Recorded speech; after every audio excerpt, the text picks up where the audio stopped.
ৰাইজে আপোনালোকে বৰষুণৰ বতৰৰ মাজতো এই যে বিহুখনত সহযোগিতা কৰিছে, এইদৰে যে বহি আছে, ইয়াৰ পৰা এটা কথা স্পষ্ট হৈ পৰিছে যে মোৰ অসমীয়া ভাষালৈ যিমানেই প্ৰত্যাহ্বান নাহক কিয়, মোৰ সভ্যতা সংস্কৃতিলৈ যিমানেই প্ৰত্যাহ্বান নাহক কিয়, আমি আমাৰ অসমীয়া ভাষাৰ সমুজ্জ্বল ৰূপটোক, আমি আমাৰ সভ্যতা সংস্কৃতিৰ নান্দনিক ৰূপটোক আমি বিশ্বৰ দৰবাৰত সূৰুজৰ দৰে জিলিকাই তুলিবৰ পৰা ক্ষমতা আমাৰ হাতত আছে আৰু আমি পাৰিম।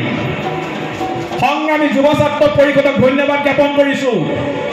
বিগত 2টা দশক সংগ্ৰামী যুৱ ছাত্ৰ পৰিষদে আপোচবিহীনভাৱে অসমীয়া হৈ কাম কৰি আহিছে। ক'ৰবাত যদি তেওঁলোকে পুলিচৰ লাঠিকোপ খাবলগীয়া হৈছে, হয়তো ক'ৰবাত কাৰাগাৰলৈ যাবলগীয়া হৈছে, কিন্তু আপোনালোকৰ কাৰণেই সংগ্ৰামী যুৱ ছাত্ৰ পৰিষদে জাতিটোৰ কাৰণে সদায় মাত মাতি আহিছে।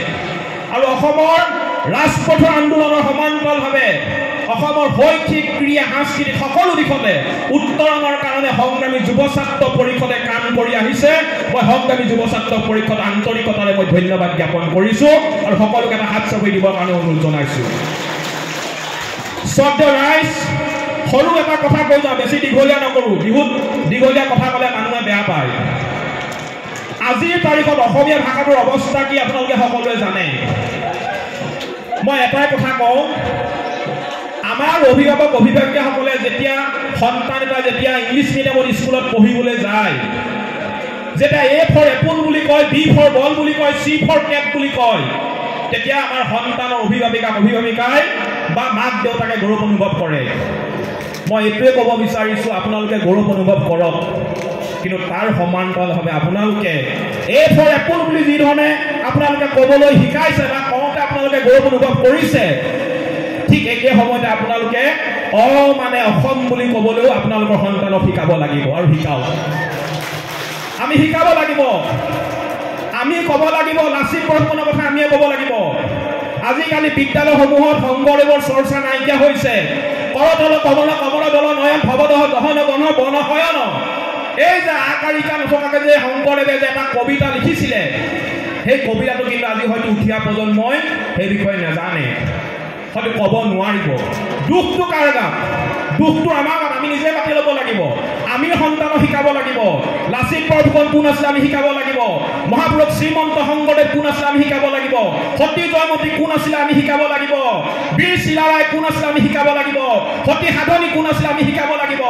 আমিয়ে ক'ব লাগিব লক্ষ্মীনাথ বেজবৰুৱাৰ বুঢ়ীয়াৰ সাধুৰ কথা আমি আমাৰ সন্তানক শিকাব লাগিব।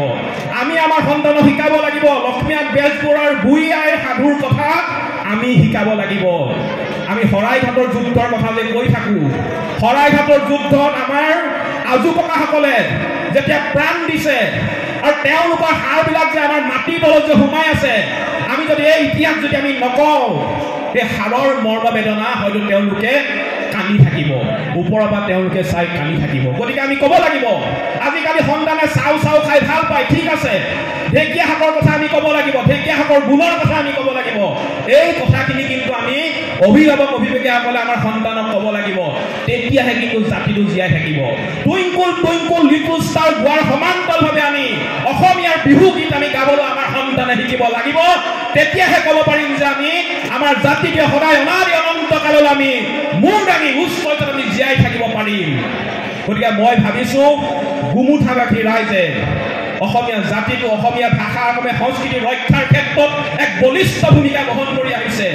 এই বলিষ্ঠ ভূমিকা অনাদি অনন্ত কাললৈ জীয়াই থাকিব লাগিব, সূৰ্যৰ দৰে জিলিকি থাকিব লাগিব আমাৰ ভাষা, আমাৰ সংস্কৃতি।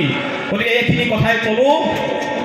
এটাই আশা কৰোঁ, আজিৰ যি ধৰণে চৌদিশে ৰঙালী বিহু উদযাপন কৰা হৈছে, বিহুৰ লগত জড়িত হ'বৰ কাৰণে আমাৰ উঠি অহা প্ৰজন্ম আগবাঢ়ি আহিছে, সদায় যাতে এই ধৰণে আমি আমাৰ সংস্কৃতিক জীয়াই ৰাখিব পাৰোঁ, সমিল মিলে যাতে এখন সুস্থ সমাজ আমি গঠন কৰিব পাৰোঁ, তাৰ আশা ৰাখি মই মোৰ চমু বক্তব্য সামৰণি মাৰিছোঁ। যদি কওঁতে কিবা ভুল হৈছে, নিজৰ সন্তান বুলি ভাবি আপোনালোকে মোক ক্ষমা কৰিব। মনৰ কিছুমান কথাখিনি নক'লে বুকুৰ কোনোবা এটা কোণত বিষ অনুভৱ হয়। এই কথাখিনি মানুহৰ আগত ক'ব নোৱাৰিলে বুকুত বিষ অনুভৱ হয়। যেতিয়া সন্তানটোৱে যেতিয়া অ আ ক খ মাতিব নাজানে, যেতিয়া কোৱা শুনো বুকুত বিষ অনুভৱ হয়।